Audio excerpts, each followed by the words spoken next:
नमस्कार दोस्तों, कैसे हैं आप सब। दोस्तों आज हम एक नई कंसेप्ट लेके आए हैं और उसमें आज हम डिस्कस करने वाले हैं differences between besides and except. देखिएगा दोस्तों, बहुत सारे लोग बिसाइड्स कहाँ पर यूज होना चाहिए और एक्सेप्ट कहाँ पर यूज होना चाहिए इसके बारे में कंफ्यूज होते हैं।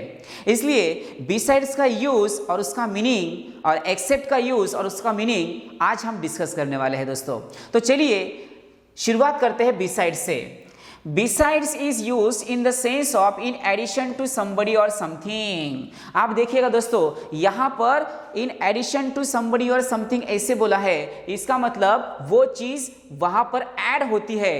इसका मतलब उसके साथ साथ वो भी, उसको पकड़ के उसके सिवाय, उसको पकड़ के उसके अलावा, ऐसे बिसाइड्स का मीनिंग होता है दोस्तों। तो यहां पर देखिएगा besides has the meaning of plus और एडिशन। ये देखिएगा दोस्तों, यहां पर बिसाइड का जो सेंस होता है वो प्लस का सेंस होता है, यानी एडिशन का सेंस होता है। आया समझ में। तो besides has the meaning of plus और एडिशन। तो आपको प्लस ये ध्यान में रखना है दोस्तों। बिसाइड का जो सेंस होता है वो सेंस कैसे होता है, तो प्लस का सेंस होता है। आया समझ में। तो उसके ऊपर का एक एग्जांपल हम डिस्कस करते हैं दोस्तों। देखिएगा यहाँ पर, what other sports do you like besides cricket.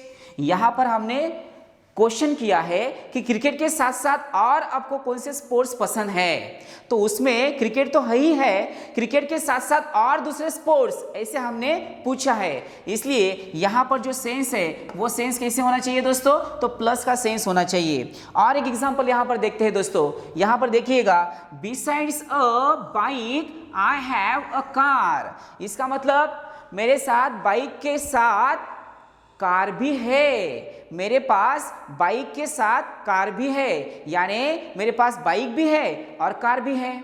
तो ये बिसाइड्स का सेंस होता है दोस्तों। यानी यहां पर बाइक में हमने क्या ऐड किया है, तो कार ऐड की है, तो बाइक के साथ साथ कार भी, ये बिसाइड्स का मीनिंग होता है। आया समझ में। तो चलिए एक्सेप्ट के बारे में हम डिस्कस करते हैं।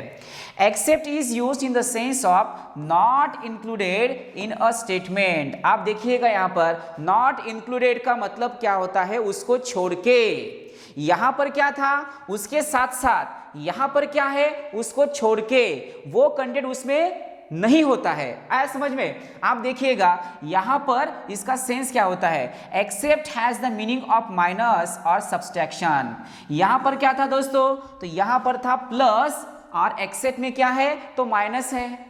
यहां पर प्लस है, यहां पर माइनस है। ये दो चीजें आपको ध्यान में रखनी है दोस्तों। बराबर आपका जो यूज है वो सही होगा। आप देखिएगा इसके ऊपर का एक एग्जांपल हम डिस्कस करते हैं। We work every day except Sunday. अब एक्सेप्ट को हमने क्या सेंस लिया था, तो माइनस का सेंस लिया था। इसका मतलब संडे छोड़ के हम हर दिन काम करते हैं, उसमें संडे नहीं होता है। और इसमें जो है वो प्लस होता है, तो यहां पर जो है वो माइनस होता है। आया समझ में। और इसके ऊपर और एक एग्जांपल डिस्कस करते हैं दोस्तों। देखिएगा, I like all sports except tennis. यहां पर भी हमने एक्सेप्ट का यूज किया है, यानी टेनिस को छोड़ के, टेनिस को छोड़ के आई लाइक ऑल स्पोर्ट्स। यहां पर क्या था, क्रिकेट को पकड़ के, यहां पर टेनिस को छोड़ के, तो यहां पर प्लस का सेंस होगा, यही माइनस का सेंस होगा। आया समझ में। ये दोनों में फर्क होता है दोस्तों। इसलिए बोलते समय, लिखते समय हमें बिसाइड्स एंड एक्सेप्ट मालूम होने चाहिए। आया समझ में। तो फिर मिलते हैं दोस्तों एक नए कंसेप्ट के साथ। तब तक के लिए tata bye bye, see you, take care.